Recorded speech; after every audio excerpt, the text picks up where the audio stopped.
April 25th, 2020. Being stuck at home 160 hours a week gives a man plenty of time to think.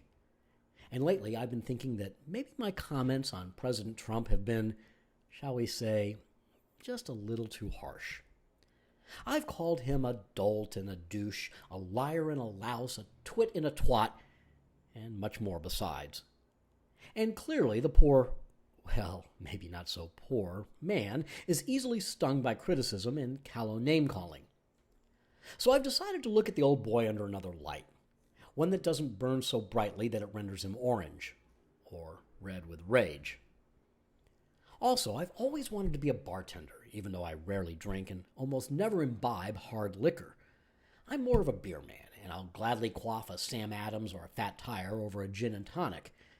Any domestic brew will do, although I must admit a late developing taste for something south of the border called Corona, which starts off smooth and goes down easy.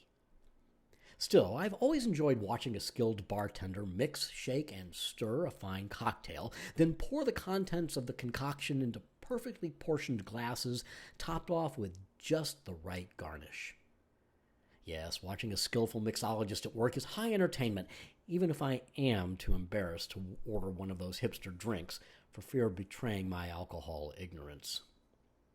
So anyway, as I was saying, I think it's high time to give President Trump another chance.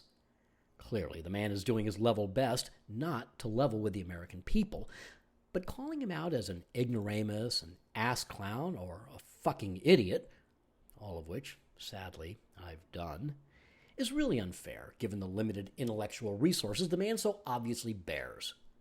After all, my mama always told me not to poke fun at oafs, that it's not polite to call people names, even when the target of such taunting is a bully who probably got held back several grades in school. So, President Trump, I'm sorry. I didn't intend to hurt your feelings. Sir, I know you mean well because you're, well, mean. And when the lockdown is finally lifted, when California is liberated from the onerous burden bestowed on us by the governor and the know-it-all doctors and scientists, we're going to have to get back to work. I'm actually thinking of escaping the 9-to-5 drudgery of an office gig with its reliable paycheck and benefits and opening my own bar and grill. I'll call it Dan's Dive or the Lipshire Lounge, or maybe, in an homage to the late, great Dan Jenkins, the He's Not Here. And since every successful establishment needs a signature menu item, I've been perfecting a drink based on famous teetotaler Donald Trump's medical advice. I mean, the man is a true savant. Is there anything he's not an expert in? In his honor, and I'm sure he won't mind, I call it the Very Stable Genius.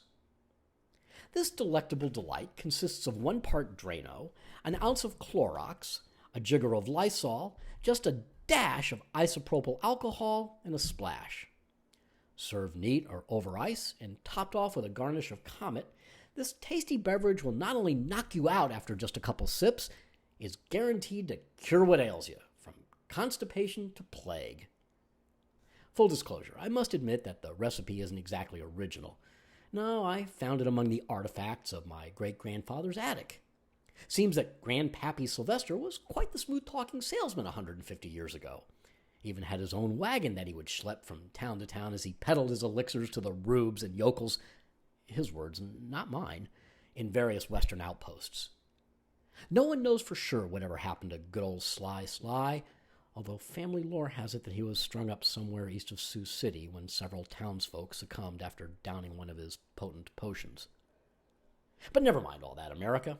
Bottoms up. Here's to President Donald J. Trump. May he continue to govern in good health. Cheers. Warning, the makers of Drano, Clorox, Lysol, and other household and industrial disinfectants urge you not to ingest or inject their products.